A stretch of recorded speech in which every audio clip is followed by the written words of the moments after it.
Assalamu alaikum and welcome back to our channel AI Era, Islamic and Abrahamic Wisdom.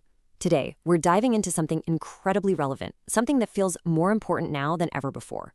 We're going to explore the leadership principles of one of history's most remarkable figures, Hazrat Abu Bakr as-Siddiq, may God be pleased with him. And we're doing this by looking at the insights from Mr. Zahir Ahmad Mir's work. Now, you might be asking, why this topic in this day and age? Well, think about it. We live in the AI era. The very line between what's real and what's fake is dissolving right before our eyes.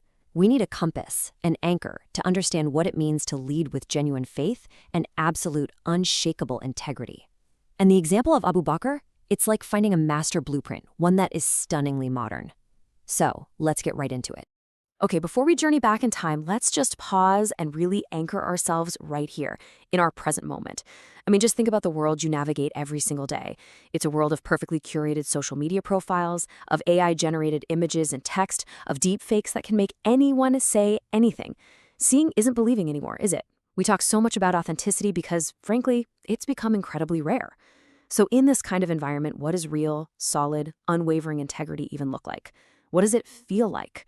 This is the reason we're having this conversation today. It's the whole point. So what was the secret sauce? What was the source of Abu Bakr's incredible leadership? It wasn't some slick political strategy. It wasn't about having a magnetic, charismatic personality for the cameras. It was rooted in something so much deeper, so much more powerful, an unbreakable inner core. His public life was just a natural extension of his private self. There was no difference. Leadership wasn't a hat he put on. It was the direct result of who he was when no one was watching. And this right here, this is the foundational idea for everything else we're going to talk about. For Abu Bakr, integrity was not a choice you make depending on the situation. It wasn't something you'd apply in a business deal, but maybe, bend a little with family. No, it was a constant. It was a deeply personal, non-negotiable obligation to God and to himself. It defined him in the quiet moments just as much as it did when he was leading the community. It was his operating system, running 24/7. This slide just lays it out so clearly, doesn't it? It's a tale of two mindsets. On the one hand, you have the genuine leader. Their guide is internal. It's their conscience that tells them what's right, not what's easy or what's going to get the most likes. Their ethics are the very ground they stand on, and their authority flows from that. But then you have the performer. And for the performer, everything is about the audience. Every decision is filtered through the question, how will this look? Public image is everything. Abu Bakr was the absolute embodiment of that first mindset, a leader whose moral compass was locked and never wavered. So the ultimate takeaway from this first section is both simple and incredibly challenging. You just can't lead other people with integrity if you're not holding yourself to an even higher standard first. It's not about demanding accountability from others. It's about living and breathing it yourself, so completely that it just becomes the air that everyone else breathes. For him, leadership wasn't about being in charge of others. It was first and foremost about being in charge of himself. Accountability had to start at home, within his own heart. Okay, so we've established this deeply personal, unbreakable core of integrity. Now, let's watch what happens when that core value gets tested in the real world in public office. This is where the rubber really meets the road. And his approach was to draw a line in the sand, a bright, bold, absolute line separating his personal life from his public responsibility. No gray areas. He basically built a firewall, an unreachable wall. On one side, you had his personal needs, his family's financial well-being, his private affairs. On the other side, completely separate, were the public resources, the wealth that belonged to the community. He understood that to mix the two, even a little bit, was to invite corruption and destroy trust. So he kept them completely and totally apart. It wasn't just a guideline, it was a rigid, unbreakable rule. And this philosophy is perfectly captured in how he viewed the public treasury, the Beit al-Mal. Just let that sink in for a second.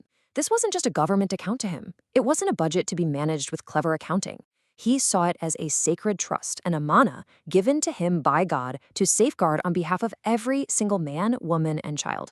It was never, not for a single moment, to be viewed as a personal bank account or a perk of the job. Now, the language here is what's so incredibly striking. Just listen to the words used to describe his view. He didn't call it misappropriation of funds or poor financial management. He called it moral theft. To take from the public purse without absolute, dire necessity was, in his mind, stealing, plain and simple. It wasn't an administrative error. It was a spiritual crime, a betrayal of the highest order against the people he was sworn to protect. Okay, so this integrity wasn't just a nice idea he talked about. It was something you could see, something you could feel in his everyday life. And this is where his example just becomes so radical, especially for us today. His authority didn't come from big displays of power or fancy symbols of status. It came from the quiet, profound, and disarming power of his simplicity. Think about this. As the leader of a growing and increasingly wealthy state, he had every opportunity to live a life of comfort, but he actively shunned it. His food, his clothing, his home, it all remained incredibly simple. He made a conscious choice to live like an ordinary person, not some elevated ruler living behind palace walls. And that choice was a constant, powerful message to everyone. I am your servant, not your king. This one is just, it's almost hard to comprehend by today's standards. He walked among the people freely. There was no armored motorcade, no squad of bodyguards creating a barrier between him and the community. Why? Because he placed his trust in God and in the goodwill of the people he served. It was this incredible act of vulnerability and faith that showed he had nothing to fear from his own citizens. His address didn't change. The day he became the caliph, the most powerful person in the nation, he didn't start looking at real estate. He didn't commission a grand new presidential palace. He stayed in the exact same humble house he had always lived in. This was a powerful statement. It said that leadership is a burden to be carried, not a prize to be won that comes with a mansion and a corner office. And it follows, doesn't it? He consistently turned down any kind of special treatment. He saw himself as the first servant of the people, not their master. Any special access, any honor, any perk that came with the job was gently but firmly refused. He wanted to demonstrate, not just with his words, but with every action, that before the law and in the eyes of God, everyone was equal. He was just one of them. And this is the beautiful, timeless lesson that his life teaches us. Real power, the kind that truly influences hearts and minds, isn't about the size of your motorcade or the brand of your suit. And true authority, the kind that people willingly and lovingly follow, isn't earned through excess. It's earned through character, through humility, through service. It's strong enough that it doesn't need to shout. So we've looked at his unshakable inner integrity, his absolute public accountability, and his profound simplicity. The big question is, what do we do with this? This can't just be a fascinating history lesson. How do we take this incredible example and turn it into a practical model for leadership that we can actually use in our lives today? Well, here it is, a 3-step blueprint for ethical leadership that is as relevant in the age of AI as it was in the age of the sword. First, it has to start inside. You have to build that moral core that doesn't bend, that isn't for sale.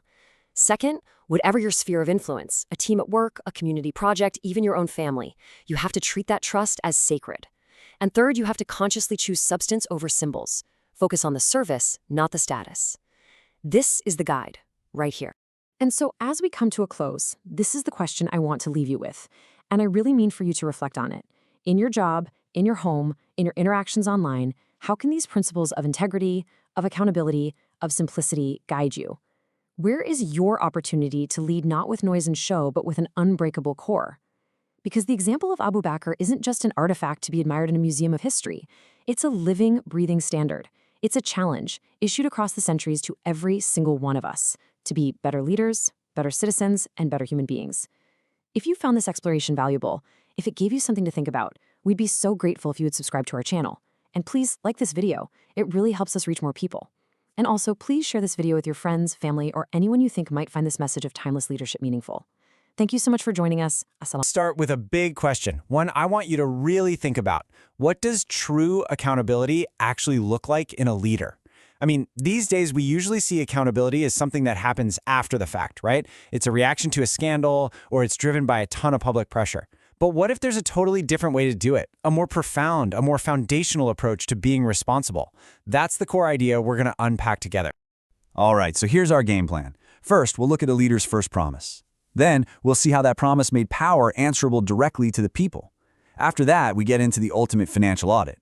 From there, we'll discover a rule that's truly for the ages, and we'll wrap it all up with an enduring question for today. Okay, let's dive right into our first section, a leader's first promise. You know, those first few moments when a leader takes charge, they're absolutely critical. That initial speech, that first public statement, it really does set the tone for everything that's about to come. It's the bedrock, the foundation for their entire time in office. And right at the very heart of this particular leadership philosophy is an idea that was, and honestly still is, pretty radical. It's the idea of self-imposed accountability. Just think about that for a second. This isn't accountability that's forced on you by laws or by angry mobs or bad press. No. This is a standard that a leader chooses for himself, that he offers up willingly and publicly right from day one. It's a proactive declaration of integrity, not some reactive defense when things go wrong. So a promise is one thing, but how does that promise actually become a reality? Well, that brings us right to Section 2, making power answerable. You see, a personal philosophy is great, but it has to grow into a culture of transparency for it to mean anything. And that can only happen when power is made directly accountable to the very people it's supposed to serve. Now this is where things get truly revolutionary. Imagine this. Hazrat Abu Bakr stands up in front of everyone and says, "Correct me if I am wrong." This wasn't just some nice-sounding phrase. It was a direct, completely open invitation for public scrutiny. He was literally telling the people that they didn't just have a right, but a duty to call him out and hold him to account. You see how that completely flips the script? It changes the dynamic of power from a monologue, a leader just giving commands, to a dialogue of service. And he didn't even stop there. He doubled down on this new standard with another incredibly profound statement. I am accountable like any other Muslim. Wow. I mean, that one sentence just completely dismantles any idea that a ruler is somehow above the law. It establishes a principle of absolute equality before the law. The leader isn't some special class, exempt from the rules. Nope. He's placing himself under the exact same system of justice and accountability as every single person in the community. Same laws, same standards, same consequences. So what happens when you actually build a culture like this? What are the results on the ground? Well, first, rulers were genuinely answerable to the public. It wasn't just a slogan. Second, criticism wasn't just something you had to put up with. It was actually invited as a necessary tool for good government. And third, and maybe most importantly, justice was applied equally to everybody, from the top down, because the person at the very top had already submitted himself to that exact same standard. So, what do we call this really powerful concept? Let's give it a name: voluntary accountability. It's a standard of conduct that a leader chooses proactively, one that's driven from the inside, from their own conscience and faith, rather than being forced on them by outside pressures. It's basically accountability as a built-in feature, not some bug fix you have to apply later. And this really highlights a crucial difference. On one side, you have voluntary accountability. It's proactive, it's internal, it's a chosen standard of integrity. And because of that, it builds trust right from the very beginning. On the other side, you have what we're more used to, forced accountability. It's reactive, it's external, and it's all about damage control or just ticking the compliance boxes. You see, one is fundamentally about character. The other is about control. Okay, so these weren't just inspiring words. You know as well as I do that declarations have to be backed up by action to have any real weight. And that brings us to our third section, the ultimate financial audit. This is where we see accountability move from speeches into the very real, very tangible world of public money. Just before he passed away, Hazrat Abu Bakr did something that is just an incredible act of integrity. First, he ordered a calculation of every single allowance he had ever taken from the public treasury, the Beit al-Mal. Second, he returned any and all excess wealth right back to the state, making sure his personal finances were completely square with the public. And third, he instructed his own family to return any state property that was left after he was gone. I mean, this is accountability that literally reaches beyond the grave. Now, this remarkable final act wasn't just about him settling a personal financial account. No, it was about establishing something so much bigger, so much more lasting. And that brings us to Section 4, a rule for the ages. This is a principle that was designed to outlive not just his term in office, but the very idea of power itself. By doing this, this final act established a profound precedent for all leaders who would come after him. And a precedent is more than just an example, it's a standard. It becomes the benchmark that everyone else is measured against. So by performing this ultimate financial audit, he wasn't just closing his own chapter, he was writing the first sentence of a whole new chapter for public service, defining a higher standard of integrity for anyone who would dare to follow in his footsteps. And this is the timeless rule that came out of it all. It's the core takeaway from his entire life of service. Public office ends. Accountability does not. Let that sink in. Your term in office might be over, your fancy title might be gone, your power might have faded away, but your responsibility to the public trust, your personal integrity, your financial record, those things are permanent. They are the true measure of your leadership long after you've left the stage. And that brings us perfectly to our final section, where we're going to connect this incredible history to our world right here and now. This is the enduring question, a real challenge for leadership today, because frankly, these principles of voluntary accountability and integrity that lasts, they might be more relevant and more needed now than ever before. So we're going to end right where we began, with a question. But this time, the question is for you. In a world of fleeting power, where positions and influence can vanish overnight, what is the principle that will guide your legacy? The example we've just walked through suggests that a true legacy isn't built on the power you gather, but on the standards you choose to uphold, especially when no one is watching or forcing you to. It's built on that willingness to say "correct me" and on the integrity to make sure your account is clear in the end. And that's not just a challenge for world leaders, it's a challenge for any of us in any position of trust, big or small. What will be the rule that defines your Question that keeps a lot of people up at night. I mean, think about it for a second. Our code, our algorithms, our AI, they're advancing at a dizzying pace. They can compose music that moves us, generate photorealistic images from a simple sentence, and diagnose diseases better than some doctors. The power we are building is absolutely monumental, but are we getting any wiser? Are our ethics, our moral frameworks, our basic sense of right and wrong keeping up with the sheer speed of our own creations? It feels like we're building a faster and faster car, but we haven't really agreed on the rules of the road or even where we're trying to go. That gap, that growing chasm between our intelligence and our wisdom, that's what we're here to talk about today. So let's start by framing the problem accurately. We're calling this first part a crisis of code, but honestly, that's not quite right. The code itself, the ones and zeros, it doesn't have a moral compass. It's just a tool, a fantastically powerful tool, but a tool nonetheless. The real crisis isn't in the code. It's a crisis of leadership. It's a crisis of human integrity. All the ethical dilemmas we're seeing, from biased algorithms to privacy invasions, they aren't just technical glitches. They're not bugs to be patched out in the next update.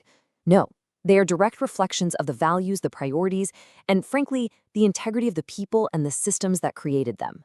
I mean, just look at the world around us. We have these massive digital platforms that can influence elections and shape a public discourse on a global scale. We have algorithms making critical decisions about people's lives, who gets approved for a mortgage, who gets considered for a job, even who gets parole. The power is truly immense, and it's woven into the very fabric of our society. And yet, what are the rules? I'm not talking about those 1,000-page terms of service agreements that nobody reads. I'm talking about a fundamental shared ethical rulebook, a bedrock philosophy of integrity for this new world we're building. Right now, it feels like we're all just building our own separate skyscrapers, each with different blueprints, and we're just kind of hoping that none of them come crashing down. Okay, so if we've got this massive, modern problem, where on earth do we start looking for a solution? Well, this is where we take a really interesting pivot. Instead of looking forward to some techno-utopian answer, we're going to step way back. As Zahir Ahmad Mir outlines in his work, we're looking to the 7th century governance of Hazrat Abu Bakr. Now again, I get it. This seems like a stretch. An ancient, pre-industrial leader, what's the connection to AI and algorithms? It's simple, really. The technology always changes. The delivery mechanism for power evolves. But the fundamental principles of what makes a system just, what makes a leader trustworthy, those things are timeless. They don't have an expiration. And this is the core concept we need to grasp: integrity-led governance. This isn't just about a leader who, doesn't break the law. It's so much deeper than that. This is a model where the leader's own personal character, their honesty, their humility, their absolute commitment to justice doesn't just influence the culture, it becomes the culture. Think of it this way. Their integrity is the operating system, the source code for the entire institution. In this kind of system, you don't need a bunch of corporate mission statements laminated on the wall. The culture isn't built on memos or compliance training. It is a direct, living reflection of the character of the person at the very top. So you might be asking, how did this actually work? What did it look like in practice? Well, according to the blueprint, it all stands on these 4 incredibly strong pillars. First, you've got honest administration. This means complete transparency. No backroom deals, no hidden agendas. Everything is out in the open. Second, and this is non-negotiable, zero tolerance for corruption. Not low tolerance, zero tolerance. Any hint of self-enrichment or abuse of power is stamped out immediately. Third, and this is a revolutionary idea, trust-based authority. This means the leader's right to lead isn't taken by force or by title. It is freely given by the people because they fundamentally trust the leader's character.